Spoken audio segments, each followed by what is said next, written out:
Hi ಎಲ್ಲರೂ ಹೇಗಿದ್ದೀರಾ? ಎಲ್ಲರೂ ಆರಾಮಾಗಿದ್ದೀರಾ ಅಂತ ತಿಳ್ಕೊಂಡಿನಿ. ಸೊ ಇವತ್ತು ಬೆಳಗ್ಗೆ ನಾನು ಎದ್ದಿದ್ದು 4:10ಕ್ಕೆ. ಎದ್ದ ತಕ್ಷಣ ಬಂದು ಗೀಸರ್ ಆನ್ ಮಾಡಿಕೊಂಡೆ. ಸೊ ಯಾಕಂದರೆ ಮೋಡ ಇರೋದ್ರಿಂದ ನೀರಷ್ಟು ಕಾದಿರಲ್ಲ ಅಂತ. ಅದಾದಮೇಲೆ ಒಂದು ಅರ್ಧ ಗ್ಲಾಸ್ ಬಿಸಿನೀರು ಕುಡಿದೆ. ಬಿಸಿನೀರು ಕುಡ್ದು ಆದಮೇಲೆ ಸ್ವಲ್ಪ ನನಗೆ ಕೂಲ್ ಯಾಕೋ ಡ್ಯಾಂಡ್ರಫ್ ಆಗಿದೆ, ಇಚಿನೆಸ್ ಇದೆ ಅಂತ ಅನ್ನಿಸ್ತು. ಹಾಗಾಗಿ ಒಂದು ಅರ್ಧ ಲೆಮನ್ನ ಸ್ಕ್ವೀಸ್ ಮಾಡಿಕೊಂಡು ಅದನ್ನು ತಲೆಗೆ ಹಚ್ಕೊಂಡು ಸ್ವಲ್ಪ ಮಸಾಜ್ ಮಾಡಿಕೊಂಡೆ. ಅದಾದಮೇಲೆ ಇನ್ನರ್ಧ ಮಿಕ್ಕಿದ್ದ ಲೆಮನ್ನ ಚಿಯಾ ಸೀಡ್ಸ್ ಮತ್ತು ಸಬ್ಜಾ ಸೀಡ್ಸ್ಗಳನ್ನು ನೆನೆಸಿದಂತಹ ವಾಟರ್ಗೆ ಸ್ಕ್ವೀಸ್ ಮಾಡ್ಕೊಳ್ಳೋಣ ಅಂತ ಹೇಳಿ ಎತ್ತಿಟ್ಕೊಂಡೆ. ಸೊ ಗೀಸರ್ ಆನ್ ಮಾಡಿದ್ರಿಂದ ಸ್ವಲ್ಪ ಹೊತ್ತು ವೆಯ್ಟ್ ಮಾಡೋಣ ಅಂತ ಮೊದಲಿಗೆ ಹೂವು ಜೋಡಿಸ್ಕೊಂಡ್ಬಿಡೋಣ ಹೊರಗಡೆ ಫೋಟೋಸ್ಗಳಿಗೆ, ವಿಗ್ರಹಗಳಿಗೆ ಎಲ್ಲ ಅಂತ ಹೇಳಿ ಹೂವು ಎತ್ತಿಟ್ಕೊಂಡೆ.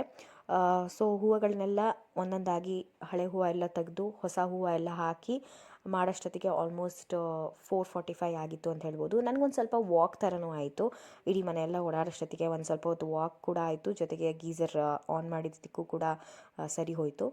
ಸೊ ಅದಾದಮೇಲೆ ಮತ್ತೆ ಇನ್ನೊಂದು ಅರ್ಧ ಗ್ಲಾಸ್ ನೀರನ್ನು ಕುಡಿದೆ. ನನಗೆ ಒಂದೇ ಸತಿ ನೀರನ್ನು ಕುಡಿಯೋದಕ್ಕಾಗೋದಿಲ್ಲ, ಹಾಗಾಗಿ ನಾನು ಸ್ವಲ್ಪನೇ ನೀರನ್ನ ಕುಡಿತೀನಿ. ಸೊ ನೀರು ಕುಡಿದಾದ್ಮೇಲೆ ಸ್ನಾನಕ್ಕೆ ಹೋದೆ. ಫ್ರೆಶ್ ಅಪ್ ಆಗಿ ಬಂದೆ. ನನಗಂತೂ ಬೆಳಗ್ಗೆ ಎದ್ದು ಸ್ನಾನ ಮಾಡೋದು ತುಂಬಾ ಇಷ್ಟ ಆಗ್ತದೆ ಅಂತ ಹೇಳ್ಬೋದು. ಯೂಶ್ವಲಿ ಎದ್ದ ತಕ್ಷಣ ಸ್ನಾನ ಮಾಡ್ತಿದ್ವಿ ನಮ್ಮ ಮನೇಲಿ, ಆದರೆ ಇಷ್ಟು ಬೆಳಗ್ಗೆ ಎದ್ದು ಸ್ನಾನ ಮಾಡಿದಾಗ ಏನೋ ಒಂಥರ ಎನರ್ಜಿ ಫೀಲ್ ಆಗುತ್ತೆ ನನಗೆ. ಹಾಗಾಗಿ ನನಗೆ ಇದು ಇಷ್ಟನೇ ಆಗ್ತಾಯಿದೆ.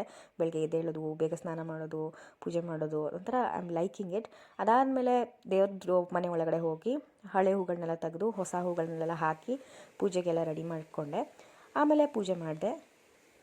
ಇವತ್ತು ಶನಿವಾರ ಆಗಿದ್ದರಿಂದ ದೇವಸ್ಥಾನದಲ್ಲೂ ತುಂಬ ರಶ್ ಇರುತ್ತೆ ಅಂತ ನನಗೂ ಗೊತ್ತಿತ್ತು. ಹಾಗಾಗಿ ಸ್ವಲ್ಪ ನಿಧಾನಕ್ಕೆ ಹೋಗೋಣ ಅಂತ ಎಲ್ಲ ನಿಧಾನಕ್ಕೆ ಮಾಡಿದೆ.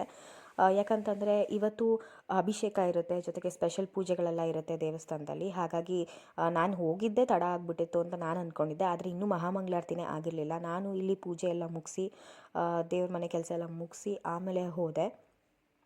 ಇವತ್ತು ನನ್ನ ಧನುರ್ಮಾಸದ 13ನೇ ದಿನ. 13ನೇ ದಿನ ಆದರೂ ಕೂಡ ನನಗೆಲ್ಲೂ ಬೋರ್ ಅಂತ ಅನಿಸಿಲ್ಲ. ಹೌದು, ಎದ್ದೇಳಬೇಕಾದ್ರೆ ಅಯ್ಯೋ ಇಷ್ಟು ಬೇಗ ಎದ್ದೇಳಬೇಕಲ್ಲ ಅಂತ ಅನಿಸುತ್ತೆ.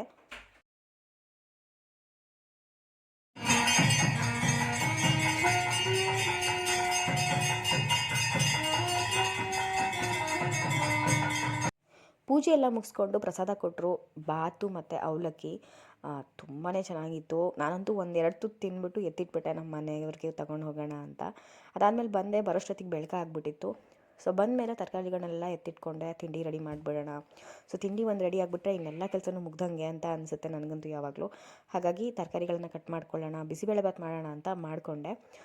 ಸೊ ಬಿಸಿಬೇಳೆಭಾತು ಸ್ವಲ್ಪ ಉದ್ದಿನಕಾಳು ಮಾಡಿಕೊಂಡೆ, ಜೊತೆಗೆ ಸೌತೆಗಳನ್ನು ಕಟ್ ಮಾಡಿಕೊಂಡೆ. ಹಾಗೆ ನಾನು ಆಲ್ರೆಡಿ ಚಿಯಾ ಸೀಡ್ಸ್ ಮತ್ತು ಸಬ್ಜಾ ಸೀಡ್ಸ್ಗಳನ್ನ ನೆನೆಸ್ಕೊಂಡಿದ್ನಲ್ಲ, ಅದನ್ನು ಬಾಟಲಿಗೆ ಹಾಕ್ಕೊಂಡೆ, ಬಿಸಿನೀರು ಹಾಕ್ಕೊಂಡೆ ಅದಕ್ಕೆ.